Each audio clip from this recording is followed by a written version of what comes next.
அனைவருக்கும் வணக்கம். ஒரு அரை கப் அவல் இருந்தா போதுங்க. இதையும் போல ரொம்பவே கலர்ஃபுல்லா, அதே நேரம் ஹெல்த்தியா, டேஸ்டியா நம்ம குழந்தைங்களுக்கு ஒரே ஒரு நிமிஷத்துல செஞ்சு கொடுத்துடலாம். அது எப்படி பண்ணலான்னு வாங்க பார்க்கலாம். ஃபர்ஸ்ட் அரை கப் அளவுக்கு அவல் எடுத்துக்கணும். அதை 2 டைம் நல்லா வாஷ் பண்ணிட்டு தண்ணியை ட்ரைன் பண்ணி எடுத்துட்டு வந்துடணும்.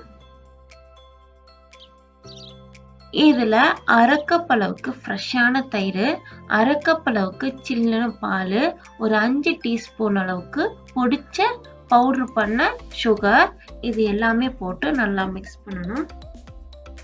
இதுல வாசனைக்காக ஒரு அரை டீஸ்பூன் அளவுக்கு ரோஸ் வாட்டர், ஏன்னா பன்னீர் ஊத்துறேன்.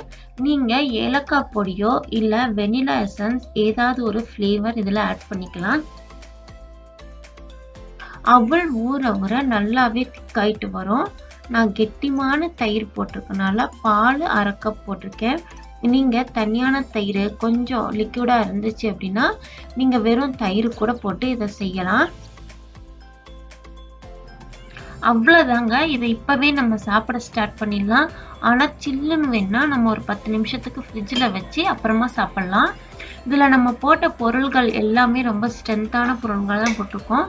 இதை இன்னும் டேஸ்டியா, இன்னும் கலர்ஃபுல்லா, இன்னும் ஹெல்த்தியா மாத்துறதுக்காக நம்ம வீட்டில் ஏற்கனவே இருக்கிற ஃப்ரூட்ஸுங்கெல்லாம் ஒவ்வொரு டீஸ்பூன் அளவுக்கு இதுல போட்டு நம்ம எல்லாம் இதுல மிக்ஸ் பண்றோம். நமக்கு பிடிச்ச எந்த பழங்கள் வேணாலும் இதுல போட்டு நம்ம மிக்ஸ் பண்ணிக்கலாம். பசங்க இருக்க வீட்டில் அவல் வச்சுக்கிட்டோம்னா ரொம்பவே யூஸ்ஃபுல்லாக இருக்கும். சமைக்காமலே நிறைய ரெசிபிஸு பசின்னு கேட்ட உடனே நம்ம செஞ்சு கொடுக்கலாம். இப்போ நம்ம செஞ்ச அளவு பார்த்தீங்கன்னா 4 பேர் இருக்க குடும்பத்துக்கு ரொம்பவே தாராளமாக இருக்கும்.